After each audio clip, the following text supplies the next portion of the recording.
मेरा अब तक का न्यूजीलैंड में कैसा एक्सपीरियंस रहा है। मैं भी एज अ इंटरनेशनल स्टूडेंट ही आया था। फिर आपको टेंशन आती है नेक्स्ट ईयर की फीस की, बट जैसे ही 3 इयर्स का वर्क वीज़ा मिला था, मज़ा आ चुका था। उस टाइम तो मैं बहुत ज़्यादा खुश था। हाँ जी, कैसे हो आप सब लोग?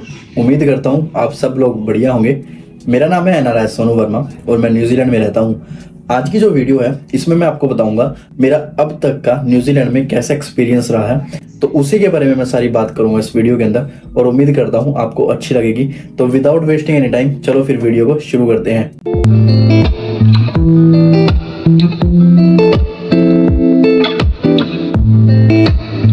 तो इस वीडियो में आज मैं बात करूंगा मेरा अब तक का एक्सपीरियंस कैसा रहा है न्यूजीलैंड के अंदर।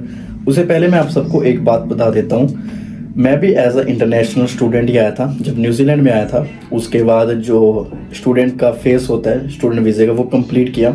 उसके बाद फिर वर्क वीज़े का फेस है वो कंप्लीट किया और अब पीआर हो चुका हूँ मैं। उसके बाद की अब लाइफ चल रही है, तो थोड़ा सा एक्सपीरियंस आप सबके साथ शेयर करता हूँ। देखो, मैं भी एज ए इंटरनेशनल स्टूडेंट ही आया था जब मैं न्यूजीलैंड में आया था। सबसे बड़ी आती है प्रॉब्लम, पता क्या होती है? 2 चीज़ों की होती है। एक तो कि आपकी एकोमोडेशन और उनके साथ जो आपको फ्लैटमेट्स मिलते हैं वो, और दूसरी होती है लैंग्वेज की। देखो, एकोमोडेशन इसलिए क्योंकि आपको ना जहाँ पर कॉलेज होता है या जॉब होती है, फॉर एग्जांपल मेरे केस में ऐसा था, मेरा जो कॉलेज था वो सिटी में था और घर से काफ़ी ज़्यादा दूर था, तो 1 घंटा तो ट्रैवल करके जाना पड़ता था। उसके बाद फ्लैटमेट्स थे, थोड़ा सा प्रॉब्लम होती है उनके साथ एडजस्ट होने में, क्योंकि ऐसा होता है ना, आप कभी किसी के साथ रहे नहीं जिसको आप जानते ना हो और आपको वो सारी चीज़ें शेयर करनी पड़ती हैं, तो थोड़ी सी एक प्रॉब्लम होती है वो भी, बट धीरे धीरे टाइम के अकॉर्डिंग आप वो सीख जाते हो। तो दूसरा होता है, मैंने जैसा बोला आपको, जो इंग्लिश की लैंग्वेज होती है। क्योंकि ऐसा होता है, देखो इंडिया में तो ना हर जगह हिंदी होती है, घर पे हम हिंदी यूज़ करते हैं, कॉलेज के अंदर हिंदी यूज़ करते हैं, या कोई भी काम हो कहीं पर भी तो हिंदी लैंग्वेज यूज़ करते हैं और वो इजीली सारे काम हो जाते हैं। बट जैसे हम बाहर आते हैं, जैसे जहाँ पर जॉब करते हैं वहाँ पर सब लोग इंग्लिश यूज़ करते हैं, कॉलेज के अंदर इंग्लिश यूज़ करते हैं, कोई ईमेल लिखनी है या काफ़ी चीज़ों में इंग्लिश ही यूज़ होती है, तो वो एक प्रॉब्लम हो जाती है। क्योंकि सेंटेंस मेकिंग लगा लो, पर इतनी मैं आपको बता देता हूँ, इतनी ज़्यादा टेंशन लेने की कोई ज़रूरत नहीं है और इतना ज़्यादा उसके ऊपर सोचने की भी ज़रूरत नहीं है अभी, अगर आपको इंग्लिश नहीं आती। क्योंकि जब मैं आया था मेरे को भी इतनी खास नहीं आती थी, नॉर्मल सी आती थी बड़ी। यहाँ के धीरे धीरे वो कैसे बोलते हैं, कैसे बात करते हैं, धीरे धीरे उससे मतलब सीख जाते हो आप। उतने परफेक्ट तो नहीं बन पाते पर इतने बन जाते हो कि कोई बात अपनी जो फीलिंग्स होती है या फिर जो भी आप कन्वर्सेशन करना चाहते हो वो इजीली आपको आ जाती है। तो इतनी भी मत टेंशन लिया करो। यहाँ पर मैं आपको एक और बात बता देता हूँ। स्टार्टिंग में पता क्या होता है, आपको ना जो आपके फ्लैटमेट्स होते हैं या और कोई जिसको आप जानते हो, आपको उन पे डिपेंड होना पड़ता है। क्योंकि आपको ये नहीं पता होता आपको ग्रोसरी कहाँ से करनी है, आपको लॉन्ड्री कहाँ से करनी है, और आपको जो प्रिंट आउट्स निकालवाने हैं वो, या जो भी खाने पीने की शॉप्स वगैरह हैं या रेस्टोरेंट टेक वे हैं, वो कहाँ सब कुछ कैसे होता है। तो ये ना काफ़ी प्रॉब्लम आती है, स्पेशली जब आपको किसी और पे डिपेंड होना पड़ता है। बट धीरे धीरे आप सीख जाते हो, ऐसा भी नहीं होता भी आपको नहीं पता लगता। धीरे धीरे जैसे ही आप एक्सप्लोर करते हो ना, स्पेशली जब आप कॉलेज जाना स्टार्ट करते हो ना, आपको कॉलेज के जो फ्रेंड्स मिलते हैं वो काफ़ी कुछ बता देते हैं, तो आपको धीरे धीरे सब कुछ पता लग जाता है। बट एक और प्रॉब्लम आती है यहाँ पे, जब भी हम एकोमोडेशन लेते हैं ना, उसमें कई बार क्या होता है, ग्रोसरी शेड होती है। ये आपने काफ़ी सुना होगा, जो इंडिया में रहते हैं या आउट ऑफ न्यूजीलैंड रहते हैं, मैं उनको बताना चाहता हूँ। शेड ग्रोसरी में क्या होता है, जितने भी घर के अंदर फ्लैटमेट्स हैं, जितने भी मेंबर्स हैं ना घर में, सब ग्रोसरी के पैसे देंगे। जितने की भी ग्रोसरी आएगी वो डिवाइड हो जाते हैं। अगर 4 बंदे हैं तो चारों में डिवाइड हो जाती है। बट मेरे केस में तो बहुत चीज़ें ठीक नहीं थी, तो इसलिए मैंने सोचा अपना एक्सपीरियंस शेयर करता हूँ। क्योंकि जब मैं आया था यहाँ तो शेयर ग्रोसरी थी, तो वो क्या करते थे, कई बार काफ़ी चीज़ें ऐसी ले आते थे जो मैंने तो कई चीज़ों का नाम ही नहीं सुना होता था, तो उनकी खुद की पर्सनल यूज़ के लिए होती थी और ये काफ़ी टाइम तक चलता रहा था। लेकिन मैं भी उस ग्रोसरी में, जैसे शेयर ग्रोसरी होती है तो मैं भी पे करता था, तो एवरी वीक मैंने भी पे करने, बट वो सब चीज़ें तो मैं यूज़ करता ही था। और ये काफ़ी लोगों के साथ हुआ होगा, स्पेशली जो इंटरनेशनल स्टूडेंट्स होते हैं। जब शेयर ग्रोसरी होती है ना, आपको पे करना ही पड़ता है और आपको पता भी नहीं होता, क्योंकि आप डिपेंड हो जाते हो। आपको नहीं पता ग्रोसरी जो है, ग्रोसरी मतलब घर का सामान, जो किचन का सामान होता है वो, जैसे जो भी दालें, नमक, मिर्च, जो भी होगा सामान, वो सब पता नहीं होता आपको कहाँ से लेके आनी है। तो आप टोटली डिपेंड हो, तो वो इस चीज़ का फ़ायदा उठाते हैं। और ये अभी भी होता है, जितने इंटरनेशनल स्टूडेंट्स आते हैं, ऐसा नहीं है ये भी रुक चुका है, ये अभी भी होता है। बट धीरे धीरे जब आप चीज़ों को समझ आते हो तो आप फिर मना कर देते हो। एक तो ना करने में काफ़ी बड़ी डिफिकल्टी आती है, क्योंकि आप सीरियसली काफ़ी चीज़ों में उनके ऊपर डिपेंड होते हैं, बट धीरे धीरे सीख जाते हो। जब भी मेरे साथ हुआ था तो काफ़ी लंबे टाइम तक चला, बट फिर मैंने मना कर दिया था उनको, और चीज़ें फिर धीरे धीरे स्मूथ होने लग चुकी थी लाइफ के अंदर। बट फिर भी टेंशन ऐसी ख़त्म नहीं होती। अब जैसे ही धीरे धीरे लाइफ स्मूथ होने लगती है, फिर आपको टेंशन आती है नेक्स्ट ईयर की फ़ीस की। ये भी बहुत बड़ी टेंशन होती है वैसे, क्योंकि एक ना दिमाग पे अलग ही तरह का प्रेशर होता है जब हम नेक्स्ट ईयर की फ़ीस की बात करते हैं। और ऐसा भी थोड़ी होती है, बहुत ही ज़्यादा होती है। जहाँ तक मेरे को याद है, मेरी जो नेक्स्ट ईयर की फ़ीस थी वो नियरली $10,000 थी, और $15,000 कुछ शो करने पड़ते थे, कुछ ऐसा था। बट अगर आप मतलब प्रॉपर तरीके से अच्छा काम करोगे, जो भी आपके वीज़ा की कंडीशन है उसके अकॉर्डिंग, और अपने जो खर्चे होते हैं, फालतू के जो खर्चे होते हैं उनको बचाओगे, तो डेफिनेटली सी बात है कुछ ना कुछ चांसेस होते हैं फ़ीस पे करने के। इसके जो नेक्स्ट ईयर की फ़ीस है, इस पर मैंने एक सेपरेट वीडियो बनाई है, अगर आपने अभी तक देखी नहीं तो वो जाके देख लेना। आपको जो मैं फ़ीस की बात कर रहा हूँ तो वो आपको उस वीडियो में सब कुछ क्लियर हो जाएगा। तो डेफिनेटली सी बात है, उस वीडियो को देख लेना अगर आपको कोई भी डाउट है नेक्स्ट ईयर की फ़ीस को लेकर। अच्छा, ये सब चीज़ें तो चल रही होती हैं, लेकिन असाइनमेंट की बात भी आती है। सोचो, मैं वैसे चाहता नहीं कोई होगा, सोचो अगर कोई असाइनमेंट में फेल हो जाता है फिर, तो वो भी एक अलग टेंशन होती है। किसको बताओगे आप? किसी को नहीं बता सकते। अच्छा, मोस्टली चीज़ें होती हैं जो अपने घर पे नहीं बता सकते, क्योंकि घर वाले भी इन चीज़ों की काफ़ी टेंशन लेते हैं। सारी चीज़ें आपको अपने अंदर ही रखनी पड़ती हैं। बाहर आना मतलब आपको अकेले खाना खाना है, अकेले अपना जो भी लंच डिनर तैयार करना है, ठीक है, अकेले आपने घूमने जाना है, अकेले चीज़ें आपने सेलिब्रेट करनी है, अकेले आपने रोना होता है, अकेले ही होता है सारा कुछ। अकेले आपने घूमने जाना है, अकेले मूवी देखनी है। सीरियसली कई बार तो ऐसा होता है, मतलब आपको जो कॉन्टेक्ट्स निकालते हो ना फ़ोन के, वो स्क्रॉल करने पड़ते हैं। मैं किसको कॉल करूं, किसको कॉल करूं, अपने दिल की बात मैं किससे कॉल करूं, आप स्क्रॉल करते रहते हो। ये टाइम आता ही आता है, क्योंकि आप इतने अकेले हो जाते हो ना यहाँ पे। कई बार ये टाइम आ जाता है, कई बार आपको अपने दिल की बात किसी से करनी होती है और आप कर नहीं पाते।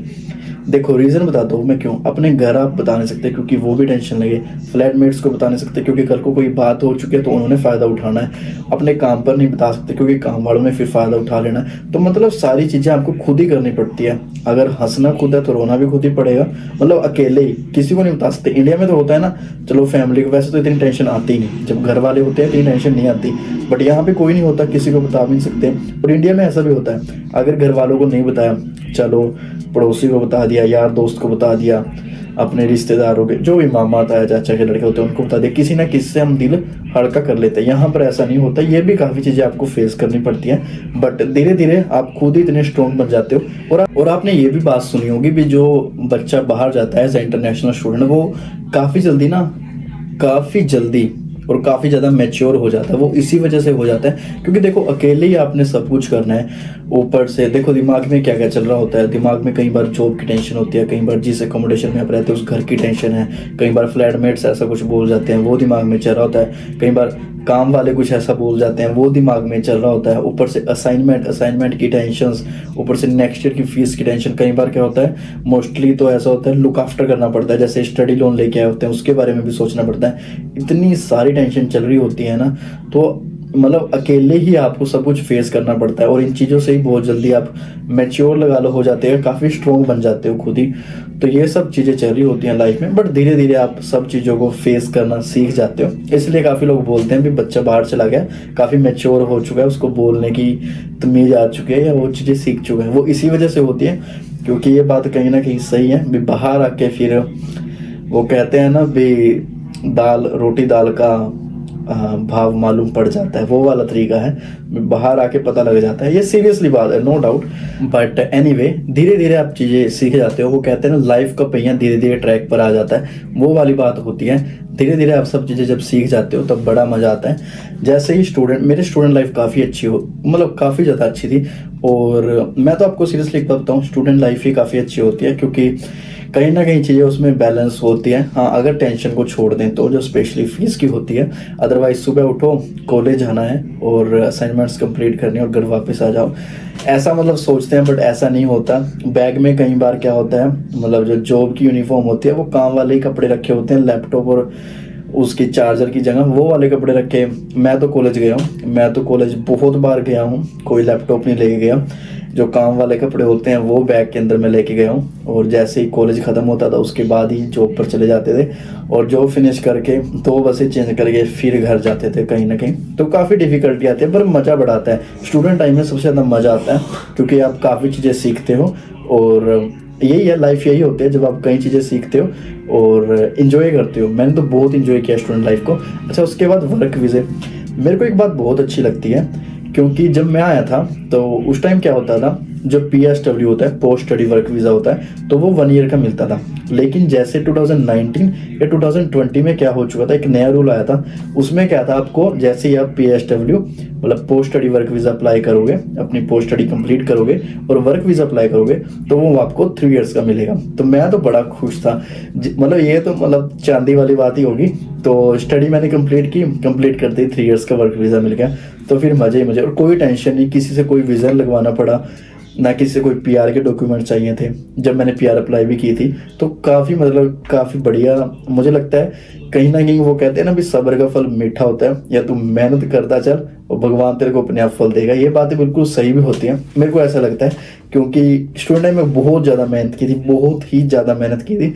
बट जैसे ही 3 ईयर्स का वर्क वीज़ा मिला था, मज़ा आ चुका था उस टाइम। तो मैं बहुत ज़्यादा खुश था क्योंकि जब मैंने अपने घर पर बताया ना भी मेरे को 3 ईयर्स का वर्क वीज़ा मिला, तो वो शौक ही हो चुके थे। क्योंकि एक ना हमारा जानकार था, तो जब वो यहाँ पर था न्यूजीलैंड के अंदर, तो उसको 1 ईयर का वर्क वीज़ा मिला था। लेकिन जब मैं आया, और ऐसा नहीं है अभी मैं स्पेशली मैं ही था, बाकी और स्टूडेंट्स भी थे, सबको ही मिला था 3 ईयर्स का वर्क वीज़ा। कभी आप सोचो भी मैं अकेला ही अपने ऊपर बोल रहा हूँ, जितने भी थे जिन्होंने भी post study work visa apply किया था उन सबको ही 3 ईयर्स का मिला था। बट सबको तो नहीं, मतलब 75 to 80%। कई असाइनमेंट्स क्लियर भी नहीं कर पाए थे, और कईयों के और भी काफ़ी रीजंस थे। बट मोस्टली जिन्होंने भी जो भी मतलब एलिजिबल थे सबको 3 ईयर्स का वर्क वीज़ा मिला था। तो वो तो बड़े खुश हो गए थे, उसको तो 1 ईयर का मिला था। मैं क्या, अब रूल चेंज हो चुका है, क्योंकि मैं तो यही डिसाइड करके गया था इंडिया से, मैं शायद 1 ईयर का वर्क वीज़ा ही मिलेगा। बट लाइफ में काफ़ी चीज़ें अच्छी भी होती हैं। तो जैसे ही मेरा वर्क वीज़ा आया, उस वर्क वीज़े पर ही मैं PR हो चुका था। तो ये भी मैं आपको बताता हूँ, यहाँ पर रूल निकले थे 2021 के अंदर न्यूजीलैंड के अंदर, जो रेजिडेंसी के रूल निकले थे, जिसको हम बाद में, मतलब पहले क्या होता है, पहले आप रेजिडेंसी अप्लाई करते हो, बाद में आपकी परमानेंट रेजिडेंसी होती है। तो 2021 में रेजिडेंसी कुछ रूल्स निकले थे, उसमें 3 कैटेगरीज थी। और मेरे को तो आपको जानकर हैरानी होगी, मतलब मैं 2 में एलिजिबल था, रेजिडेंसी डालने के लिए मैं 2 के अंदर एलिजिबल था। तो मैं तो उसमें बड़ा खुश था। मैं क्या, अगर ये रूल्स नहीं भी आते, वैसे तो आए, मैं बहुत खुश हूँ भी, चलो उसी में हो चुकी है। अगर वो नहीं आते तो भी मैं एक में ऑलरेडी एलिजिबल था, मतलब मैं पहले ही प्रिपेयर करके चल रहा था धीरे धीरे सारा कुछ। बट ये रूल आए थे, मैं तो इससे भी बहुत खुश था, और काफ़ी लोग PR हुए थे। तो बहुत मज़े वाली बात थी, और मेरा तो एक्सपीरियंस काफ़ी अच्छा रहा है। एक जो चीज़ मेरे को यहाँ पर 2-3 चीज़ें नहीं समझ आती, वो तो है वेदर। 1 मिनट में यहाँ पर इतना, मतलब इतनी ज़्यादा धूप हो जाएगी, इतनी ज़्यादा धूप हो जाएगी, और उसके 2 मिनट बाद ही इतनी तेज़ बारिश हो जाएगी, आप गैस ही नहीं कर सकते। तो वेदर पे तो आप डिपेंड रह नहीं सकते। हर कोई यहाँ पर एक छाता लेकर चलता है, ये मैं आपको बता देता हूँ, और सनस्क्रीन भी गर्मियों में। और दूसरी बात मैं आपको बताता हूँ, एक ट्रांसपोर्ट, यहाँ ट्रांसपोर्ट का मतलब आप टोटली ट्रांसपोर्ट पे डिपेंड नहीं रह सकते।